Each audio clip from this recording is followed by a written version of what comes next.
खबर तक के धर्मानुरागी दर्शक वृंद, जैसा कि आप जानते हैं कि हम सबके इस लोकप्रिय चैनल पर राम कथा का आद्योपांत वर्णन होना प्रस्तावित है, लेकिन उससे पहले विगत कुछ दिनों से मैं प्रभु श्री राम के उन प्रसंगों को लेकर आपके समक्ष एक नियमित अंतराल पर आ रहा हूं,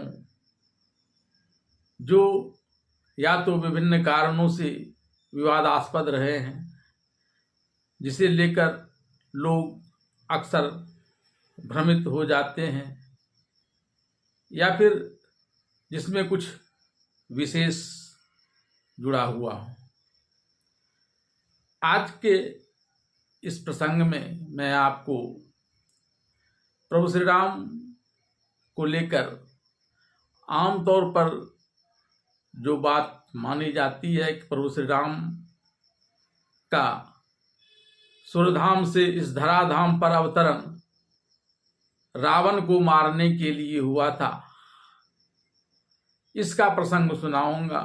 दरअसल रामचरितमानस या अन्य धार्मिक ग्रंथों में इस बात का कहीं उल्लेख नहीं मिलता है कि प्रभु श्री राम का अवतरण रावण को मारने के लिए हुआ था। रावण वध कोई निमित्त नहीं था प्रभु राम के इस धराधाम पर अवतरण होने के पीछे।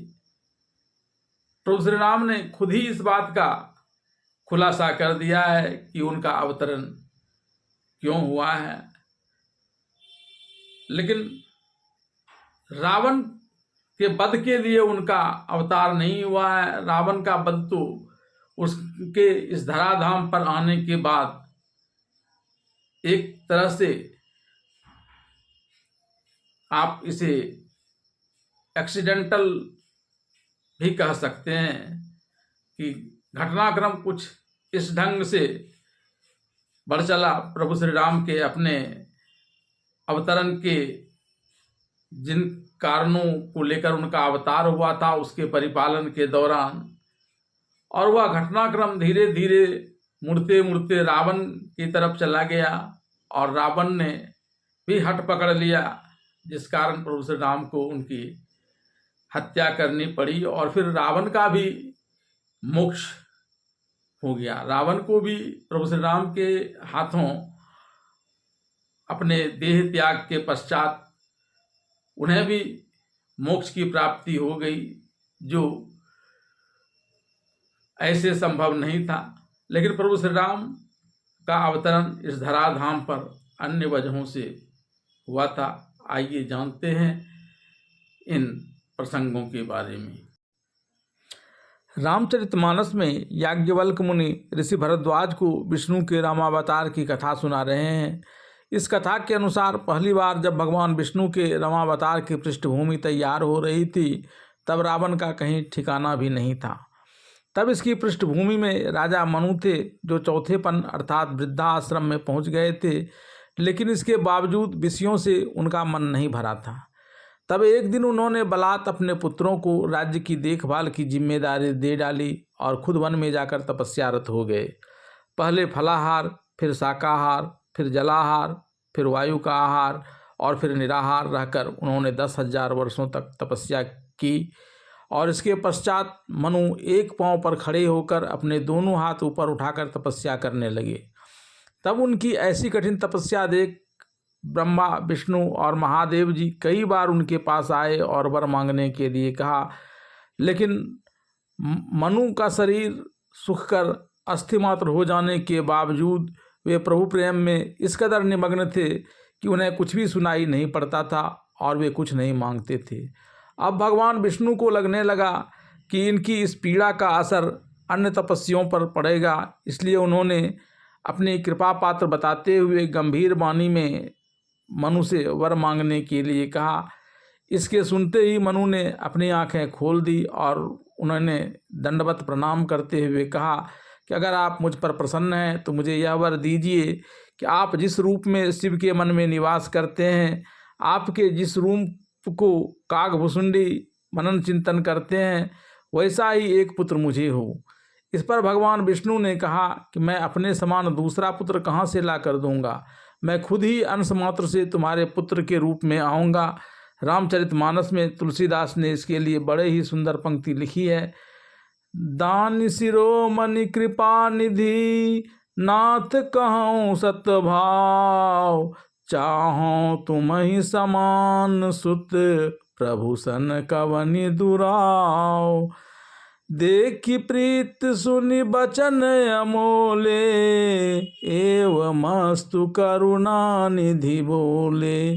इसके बाद मनु अपनी जीवन लीला पूरी होने के पश्चात कई वर्षों तक सुरलोक में रहे और अंततः मनु और उनकी पत्नी अयोध्या में दशरथ और कौशल्या के रूप में अयोध्या के राजा रानी बने। तब अपने वचन को पूरा करने के लिए भगवान विष्णु उनके घर बालक श्री राम के रूप में आए। भगवान विष्णु द्वारा मनु को दिए गए इस वरदान के बाद प्रताप भानु नाम का एक राजा हुआ, जिसके अमर होने की लालसा को उसके बैरी कालनेमी ने फायदा उठाते हुए उसके द्वारा एक यज्ञ का आह्वान करवाया और उस यज्ञ में ब्राह्मण भोज के क्रम में भोजन में ब्राह्मणों के मांस को मिला दिया। उसके निर्देशानुसार प्रताप भानु ने आमंत्रित ब्राह्मणों के भोजनों में ब्राह्मण के मांस वाला व्यंजन भी परोस दिया और तभी इस बात का खुलासा करने वाली एक आकाशवाणी हुई, जिसमें उपस्थित ब्राह्मणों को राजा प्रताप भानु के द्वारा ब्राह्मण के मांस का व्यंजन बनाकर दिए जाने की बात कही गई थी। इससे ब्राह्मणों का प्रताप भानु पर काफ़ी क्रोध बढ़ गया और उसे कालांतर में राक्षस होने का श्राप दे दिया और बाद में यही प्रताप भानु रावण हुआ। इसने भाइयों सहित कठिन तपस्या कर ब्रह्मा जी को प्रसन्न कर लिया, लेकिन जब उनसे ब्रह्मा जी ने वरदान मांगने के लिए कहा तो उन्होंने यह वरदान मांगा कि मेरी मृत्यु मनुष्य या बंदरों के अलावा किसी से नहीं हो। यानी उन्होंने राम को लेकर कोई अलग से बातें विशेष रूप से की ही नहीं। तुलसीदास ने रामचरितमानस में इसका उल्लेख करते हुए लिखा है, हम काहू कर मरे न मारे, बानर मानुष जात दुई बारे। इसके बाद जब भगवान विष्णु प्रभु श्री राम के रूप में अवतरित हुए और यज्ञ की रक्षा के लिए मुनि विश्वामित्र के साथ गए तो इस क्रम में जनकसुता जानकी से उनका विवाह हुआ और कालांतर में जिस समय इन्हें राजपद मिलना था तभी कैकेयी की दुर्मति से इन्हें वनवास मिल गया। वनवास के क्रम में इन्होंने कई ऋषियों मुनियों तपस्वियों से मुलाकात की और इसी क्रम में जब वे पंचवटी में रह रहे थे तो वहाँ इनकी सुंदरता को देख शूर्पणखा इन्हें पति रूप में प्राप्त करने की कोशिश करने लगी और तुलसीदास ने बड़ी सुंदर पंक्ति लिखी है, तुम सम पुरुष नमो सम नारी, अस सुयोग विधि रचा विचारी। और बाद में इस प्रकार का बर्ताव करते देख प्रभु श्री राम ने लक्ष्मण को इशारा किया और लक्ष्मण ने उसके नाक कान काट डाले। यहाँ से घटनाक्रम ने एक अलग मोड़ ले लिया और यह जानने के बाद रावण ने कि खुद प्रभु श्री राम का अवतार हो गया है, वह उनसे बैर लेकर अपने प्राण त्यागने के लिए उद्यत हो गया और इसी क्रम में उसकी राम के हाथों उसने सीता का अपहरण कर लिया, जिसे छुड़ाने के क्रम में राम ने रावण को मारा और इससे उसे मोक्ष की प्राप्ति हुई।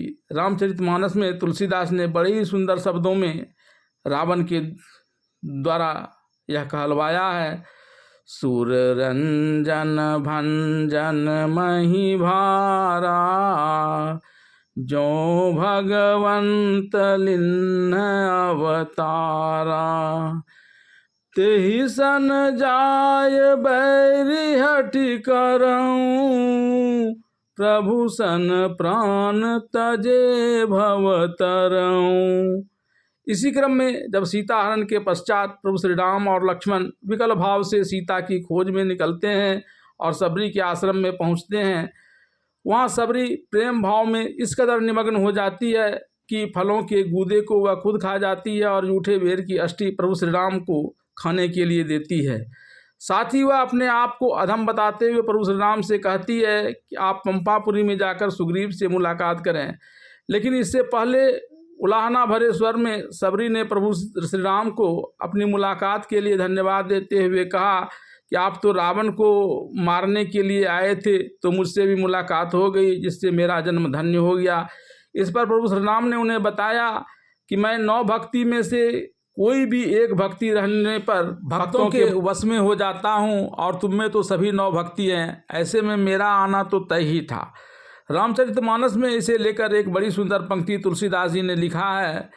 नव मह जिनको एको होई, नारी पुरुष सचराचर कोई, सो अतिशय प्रिय भामिनी मोरे, सकल प्रकार भगति दृढ़ तोरे। इसके साथ ही प्रभु श्री राम ने यह भी कह दिया कि अगर रावण को मारना ही मेरा निमित्त मात्र होता तो मुझे यहाँ आने की जरूरत ही क्या थी। लक्ष्मण तो कहीं से भी सारे राक्षसों को निपटा देने की क्षमता रखता है। तुलसीदास ने इसे लेकर भी एक बड़ी सुंदर पंक्ति लिखी है। जगमह सखा निशाचर जेते, लक्ष्मण हनहि निमिष महते ते। खुद ही प्रभु श्री राम ने इस धराधाम पर आने के बारे में जो उल्लेख किया है वह भी रामचरितमानस में लिखा हुआ है।